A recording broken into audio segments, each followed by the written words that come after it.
के उपलक्ष्य पर एक ऐसी ऐतिहासिक घड़ी हमारे सामने है और उस सबके हम यहाँ पे पाइक बैठे हुए हैं कि एक ऐसा इतिहास होने वाला है कि आज हम जीएसटी बिल को पारित करने वाले हैं और इसके साथ हम सब साथ में इस देश को एक नया इतिहास के रूप में ले जाना चाहते हैं। One country, one market, one tax, इस रूपरेखा में हम आगे बढ़ना चाहते हैं। ये संकल्पना ही नहीं, अभी ये सच्चाई होने जा रही है। ये सच्चाई इसलिए ज़रूरी है कि जैसे अभी आदरणीय दीनदयाल उपाध्याय जी की जन्म शताब्दी के बारे में जब हम सोचते हैं, उसके कार्यक्रम करते हैं, जब वो अभ्यास करते हैं, तो एकात्म मानव दर्शन की किताब हर कोई पढ़ता है और सोचता है कि एकात्म मानव दर्शन से हम हमारे विचारधारा के साथ जुड़ते हैं। उस एकात्म मानव दर्शन में ये लिखा है कि इस समाज के अंतिम आदमी तक पहुंचना यही हमारा काम है और जब तक उस अंतिम आदमी तक नहीं पहुंचेंगे तो इस समाज का कल्याण नहीं होगा। लेकिन आज हमारा सौभाग्य है कि वो समाज का अंतिम आदमी इस देश का प्रधानमंत्री बना है और वो प्रधानमंत्री नरेंद्र मोदी उस समाज के अंतिम स्तर तक पहुंचकर लोगों के लिए काम करना चाहते हैं और उस रूप से जीएसटी टैक्स को लाए। जीएसटी टैक्स क्या है? जीएसटी है लोगों तक, it's a last mile tax, लोगों तक पहुंचने की कोशिश करना और हर किसी को एक छत्र में लाके पूरे देश को एक देश और एक टैक्सेशन के रूप से देखना। यहाँ पे बहुत रूप से विरोधी दलों में बैठे हुए सारे लोगों ने कहा कि ये जीएसटी काउंसिल क्यों है, ये स्टेट और सेंटर का कॉम्बिनेशन क्यों है। तो मुझे लगता है ये अचंभित होने की जरूरत अभी उन्हें ऐसी पड़ी है क्योंकि ज्यादा से ज्यादा स्टेट सरकारें भारतीय जनता पार्टी की है या कहीं ना कहीं जाके वहां पे उनकी स्टेट सरकारें नहीं है और जो विकास का काम लेके हम आगे बढ़ना चाहते हैं उसका समर्थन वो करना चाहते कि नहीं चाहते, इसके बारे में मुझे चर्चा करनी, मुझे लगता है इसका विषय मुझे अचंभित करता है। एसजीएसटी और सीजीएसटी, स्टेट टैक्स और central taxes, state tax goods के लिए लगाया जाता है और सेंटर की टैक्सेस ये सर्विसेज पे होती है। लेकिन आज जीएसटी की वजह से, एक काउंसिल बनाने की वजह से, जीएसटी काउंसिल आज स्टेट का जो टैक्स गुड्स पे होता है और सेंटर का सर्विस पे होता है वो वाइसे वर्सा एक दूसरे को फायदा दे सकता है। पहले सर्विसेज सेंटर ले जाता था, गुड्स के टैक्सेस स्टेट रखते थे। आज सर्विसेज का भी फायदा हर एक राज्यों को होगा और वही गुड्स का फायदा देश को भी होगा। मुझे लगता है एक ऐसी सांझी अच्छी प्रकार किया हुआ है। इस कोशिश को मुझे लगता है विरोधकों ने विरोध करने से अच्छा ये कहना चाहिए था। मुझे वो बीरबल और अकबर की कहानी याद है कि एक बार अकबर राजा के पास एक आदमी दुखी होकर रोते चला गया। उसने अकबर राजा को ये कहा कि राजा, मैंने एक तो कुआं खरीदा है लेकिन ये आदमी उस कुएं से पानी मुझे निकालने नहीं देता है। तो तभी बीरबल को अकबर ने बुलाया और बीरबल को कहा कि इस समस्या का उलझन, जो समस्या पड़ी हुई है, इसका आप सुझाव करो। जब उस समस्या को सुझाने के लिए पूछा गया तो बीरबल को ये समझ आया, उन्होंने उस आदमी को बुलाया कि भाई तूने एक कुआं बेचा है? बोलते हाँ। फिर तू उसको पानी क्यों नहीं लेने देता? कहते नहीं, मैंने कुआं बेचा लेकिन पानी तो मेरा है। फिर वो आदमी कह रहा है कि कुआं इसका और पानी कैसे होगा? तो बीरबल जी ने ये कहा उनको कि अच्छा, आपने कुआं उनको दे दिया और पानी तुम्हारा है, तो तुम पानी पर टैक्स लगाओ, उसको टैक्स दे दो या कुएं का सारा पानी निकाल दो। तो आदमी वो अचंभित हो गया, ये तो मैं फंस गया। तो उसने माफी मांग के ये कहा चलो कुआं भी आपका और उसके साथ के पानी भी आपका। ये कुआं और पानी की कहानी मैं इसलिए कहती हूँ कि स्टेट और सेंटर में यही कुआं पानी की लड़ाई होती जाती थी। आज कुआं भी आपका है और प्यासे के लिए पानी भी आपको मिलेगा। ये आदरणीय नरेंद्र मोदी जी ने जीएसटी के रूप से सबको साथ मिलाने के लिए, कोऑपरेटिव फेडरलिज्म के लिए ये काम किया है। जब हम ये चाहते हैं कि दोनों का फायदा हो, गुड्स और सर्विसेज का, तो कोऑपरेटिव फेडरलिज्म का नारा क्यों दिया है? ये नारा इसलिए दिया है कि एक देश और एक टैक्स के रूप से सारे प्रदेश साथ में आए और हम सब साथ में मिलके जब देश की आर्थिक जनसत्ता जो है, आर्थिक व्यवस्था है, जो देश आगे बढ़ रहा है, जिस प्रकार से हम भारत को आगे ले जाना चाहते हैं, हम चाहते हैं कि उस आर्थिक व्यवस्था में कोई स्टेट अलग ना पहुंचे। जैसे छोटे स्टेटों को 5 वर्षों की छूट दी हुई है, जहां पे बहुत सारी, मुझे लगता है किसी को पता नहीं, कुछ लोगों ने पूछा है कि छोटे स्टेटों को छूट दी है कि नहीं, लेकिन जो बिल पढ़ेगा उसको पता चलेगा कि छोटे स्टेटों को भी 5 साल की छूट दी है। उस पर और एक महत्वपूर्ण मुद्दा बहुत सांसदों ने उठाया कि इलेक्ट्रॉनिकली ये सेफ कैसे होगा।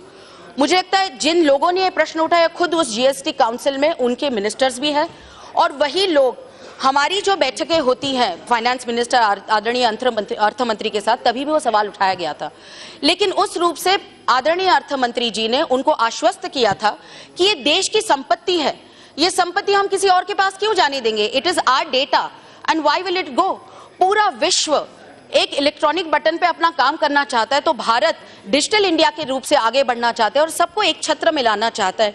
तो ये डायरेक्ट बेनिफिट के लिए, माने आप सोचिए जीएसटी के लिए वो एसजीएसटी हो या सीजीएसटी हो, एक कागज, बस एक फॉर्म भरना है आपको, और वो किसी को लेके कंप्लायंसेस है, ये स्टेट का कंप्लायंस है, ये सेंटर का कंप्लायंस के बीच में कुछ नहीं है। We are getting over the VAT and all other artificial barriers, which artificial barriers were creating so many problems and compliances issue। आज वो compliances issue कम हो रहे हैं और एक फॉर्म पे हम फॉर्म भर के इलेक्ट्रॉनिकली, जिसको खुद को जीएसटी भरनी हो, इलेक्ट्रॉनिकली अपना छोटा कारोबार हो या बड़ा कारोबार अपने रूप से कर सकता है। उस कारोबार के रूप से जब कभी उसको उसका बेनिफिट भी मिलना हो तो इलेक्ट्रिकली उसको डायरेक्ट बेनिफिट ट्रांसफर हो जाएगा। इस प्रकार का मुद्दा हम आगे ले आना चाहते हैं।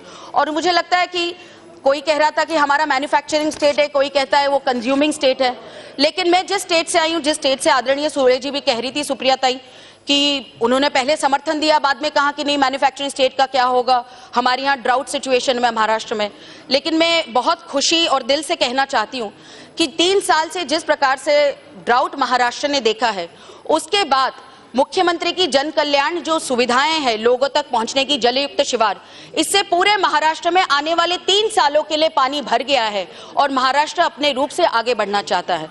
और जब महाराष्ट्र के मुख्यमंत्री कहते हैं कि मैं मैन्युफैक्चरिंग स्टेट हूं लेकिन मैं भी कंज्यूमिंग स्टेट हूं और मैं तैयार हूं जीएसटी के लिए, जैसे आदरणीय सुप्रिया जी ने भी कहा, तो जब हम तैयार हैं तो ये कंप्लायंसेस को, बैरियर को हटा के हम आगे बढ़ना चाहते हैं। किसी ने कहा हिकअप होता है, ये होता है, हिचकी तो 2 मिनट की होती है, हिचकी क्या जिंदगी भर नहीं चलती, लेकिन हिचकी में जब आप हिचकी लेते हैं तो 2 मिनट सांस रुका देंगे, उसके बाद कोई मरता नहीं है इंसान, उसके बाद आप अच्छी तरह सांस लेते हैं और हिचकी भी रुक जाती है। तो बस आपको प्यारा हमारे सबका जीएसटी का गुड़ और पानी पीना और हिचकी निकाल देनी है। मैं ये भी कहना चाहती हूँ, ये देश युवा है, इस युवा देश को हम आगे बढ़ाना चाहते हैं, इस देश को आगे बढ़ाना चाहते हैं। अभी आपकी सरकार नहीं है, इस देश को हम आगे बढ़ाना चाहते हैं। युवाओं को startup India, stand up India से जोड़ना चाहते हैं, डिजिटल इंडिया से जोड़ना चाहते हैं। हम चाहते हैं इस देश का युवा जो डेमोग्राफिकली डिवाइडेड हो, डिविडेंड हो, लेकिन वो चाहते हो गांव में रहने वाला युवा हो, युवा किसान हो, युवा कोई भी शहर में रहने वाला हो, सेमी अर्बन एरियाज में रहने वाला हो, वो चाहता है कि आज मैं कुछ करूं। आज वो कुछ करना चाहता है जिसको एक क्लैरिटी मिलनी चाहती है। आज सर्विसेज टैक्स हो, ये टैक्स हो, मुझे याद है आदरणीय अर्थ मंत्री जी ने पिछले यूपीए के सरकार में कहा था कि टैक्स टेररिज्म बढ़ता जा रहा है और हमें उस टैक्स टेररिज्म को रुकाना है। मुझे लगता है जीएसटी एक ऐसा उपाय है कि जो टैक्स टेररिज्म को रुकाना चाहता है और लोगों को अपनी सुविधा से बिजनेस करना देना चाहता है। आज विश्व में हम 6वीं आर्थिक व्यवस्था बने हुए हैं। आज इंग्लैंड जिस देश में हमारे पे 200 साल राज किया है, उस इंग्लैंड को भी पीछे डाल के पूरे विश्व में 6वें नंबर पे भारत की अर्थव्यवस्था आगे बढ़ी हुई है। हमें वो पहले 3 में लानी है और आदरणीय नरेंद्र मोदी जी का यही सपना है कि मैं इस देश की अर्थव्यवस्था पहले 3 नंबरों पे लाऊं और हर एक युवा, देश में रहने वाला हर एक आदमी अपने सम्मान से जिए और अपनी ताकत से जिए। और जीएसटी उसी एक छत्र को, हर किसी को उस छत्र के नीचे लाना चाहता है। मैं इतना ही कहना चाहती हूँ कि पूरा विश्व आज हमारे पास देख रहा है, हमें निवेश की जरूरत है। आज निवेश से और नौकरियां बढ़ेंगे, इंफ्रास्ट्रक्चर बढ़ेगा, लोगों तक जीने की जो ताकत है, उनका विश्वास है, वो बढ़ेगी।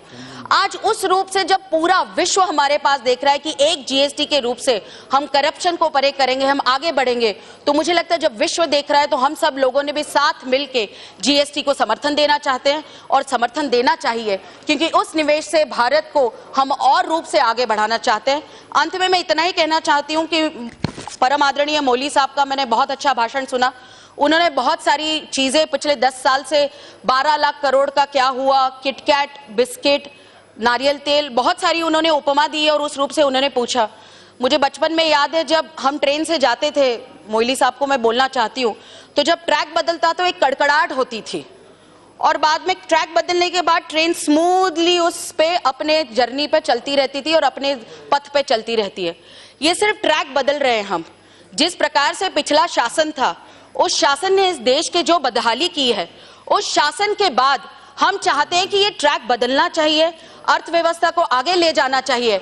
और मैं अपने भाषण में यही बताना चाहती हूँ, कड़कड़ाहट कुछ समय का हिकअप ही है, कुछ हिचकी है। आपको गुड़ और पानी हम जरूर दिलाएंगे, जिसको कंप्लायंस की तकलीफ होगी वो अर्थ मंत्री यहाँ पे मेघवाल जी बैठे वो देंगे और हम आगे बढ़ेंगे। मैं इतना ही कहूंगी कि इस रूप से आज छोटे छोटे व्यापारी इस रूप से देखना चाहते हैं कि मेरा क्या होगा, क्या किस रूप से टेररिज्म बढ़ा रहे हैं। तो मैं आश्वस्त करना चाहती हूँ, ये मोदी सरकार है, ये यूपीए की सरकार नहीं। ये बोलती है तो करके दिखाती है, और उस रूप से जीएसटी के रूप से भी हर किसी को ताकत देगी। बहुत बहुत धन्यवाद।